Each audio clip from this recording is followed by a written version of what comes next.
വഴിയിലൂടെ പോകുന്നവരായിരിക്കുന്ന സകല ആളുകളെയും പിടിച്ചു നിന്നുന്ന ഭീമനിയായവൻ എന്നാണ് രാമൻ വിശേഷിപ്പിക്കുന്നത്.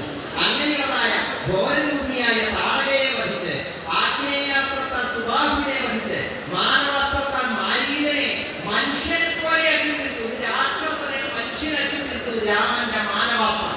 അതാണ് മാരീചന് ദ്വീപിൽ ചെന്ന് രാമ രാമ രാമ രാമ പാടിയിരുന്നു എന്ന് പറയാൻ കാരണം.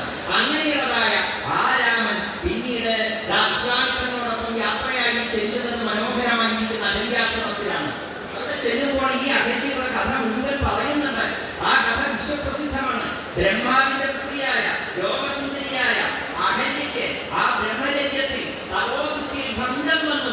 ഒരല്പനേരം ദേവേന്ദ്രന്റെ മായയാൽ അങ്ങനെയുള്ളതായ ആ മായയിൽ കുടുങ്ങി ബ്രഹ്മപുത്രിക്ക് പോലും ഇന്ദ്രിയങ്ങളെ തടുക്കാൻ കഴിയാത്ത വിധം മനഃശാന്തിയും ഉണ്ടായെങ്കിൽ നമ്മളെപ്പോലെ സാധാരണക്കാരുടെ കഥയൊന്നും പറയാനില്ലല്ലോ. അങ്ങനെയുള്ളതായ അഹല്യയെ നമ്മൾ പലപ്പോഴും കണ്ടത് കല്ലായി പോകട്ടെ എന്ന് ഗൗതമൻ ശ്രമിച്ച് കല്ലായിരിക്കുന്ന അഹല്യയുടെ അറ്റത്തെത്തി രാമൻ ആ കല്ലായിരിക്കുന്ന അഹല്യയുടെ ശിരസിൽ കാല് വെച്ചപ്പോൾ ആ കല്ലായ ആ അഹല്യ മനുഷ്യ സ്ത്രീയായി ആ തപസ്വിനിയായി വീണ്ടും രൂപം പ്രാപിച്ച കഥയാണ് നമ്മുടെ മനസ്സിലേക്ക് വരിക. അതിന്റെ ചിത്രം അങ്ങനെയായിരിക്കും. ഇങ്ങനെ തൊഴുതിരിക്കുന്നതായ അഹല്യയുടെ തലയിൽ രാമനിങ്ങനെ കാല് വെച്ചിരിക്കുന്ന ഒരു ചിത്രം. അങ്ങനെ ഒരു ചിത്രം നിങ്ങൾക്ക് ഒരു രാമായണത്തിലും കാണാൻ സാധിക്കുകയില്ല. വാൽമീകിയുടെ രാമായണത്തിലും വ്യാസരാമായണത്തിലും കാണാൻ സാധിക്കുകയില്ല. കാരണം ഇവിടെ പറയുന്നു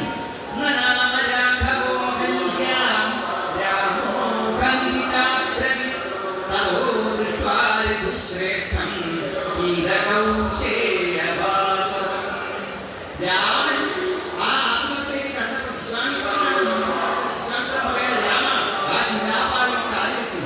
ആ ശിലയ്ക്ക് അടിയിലാണ് അഹല്യ കഴിയുന്നത്. എങ്ങനെ കഴിയുന്നത്? അദൃശ്യഭൂമിയായിട്ടാണ്, അല്ലാതെ ശിലായുക്തമായിട്ടല്ല അഹല്യ കഴിയുന്നത്. അഹല്യ കല്ലാടി മാറി എന്നല്ല പറയുന്നത്. അഹല്യ ആ വസിക്കുന്ന ഇടത്തിന്റെ അടയാളമാണ് ആ ശിലാപാളി. അങ്ങനെയുള്ളതായ അഹല്യ വസിക്കുന്നതാകട്ടെ പ്രകൃതിയിൽ ഒരു ഭൂതജാലങ്ങൾക്കും കാണാൻ കഴിയാത്ത വിധം അഹല്യ വസിച്ചു എന്നാണ് പറയുന്നത്. അത് തന്നെയായിരുന്നു ഗൗതമന്റെ ശാപം എന്ന് അതിനെ പറയാൻ സാധിക്കുകയില്ല. അഹല്യ ചെയ്ത തെറ്റ് അത് അഹല്യയ്ക്ക് മനസ്സിലായി. അതുകൊണ്ട് ഗൗതമൻ പറഞ്ഞു, ഇതിനുള്ള പ്രായശ്ചിത്തമായി നീ തപസ് ചെയ്യണം. എങ്ങനെയുള്ള തപസ്?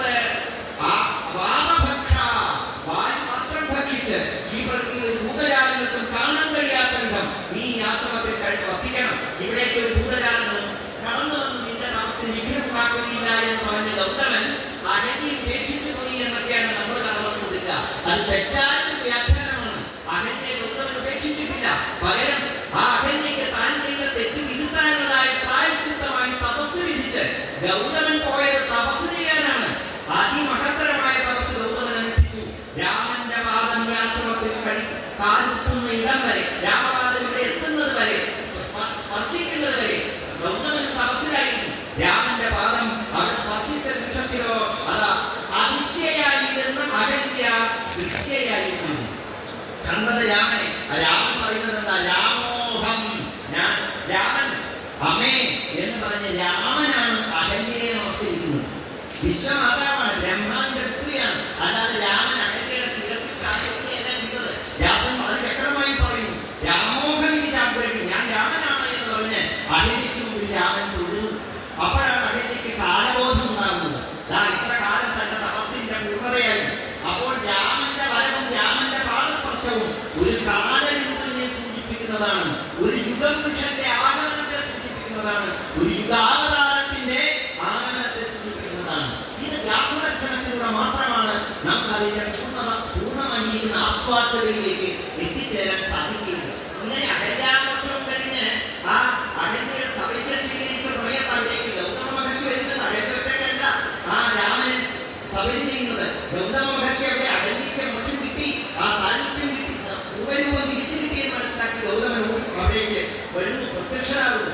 രണ്ടുപേരെയും രാമലക്ഷ്മണന്മാർ നമസ്കരിക്കുന്നു. വിശ്വാമിത്രനോടൊപ്പം മിഥിലാപുരിയിലേക്ക് യാത്രയാകുന്നു.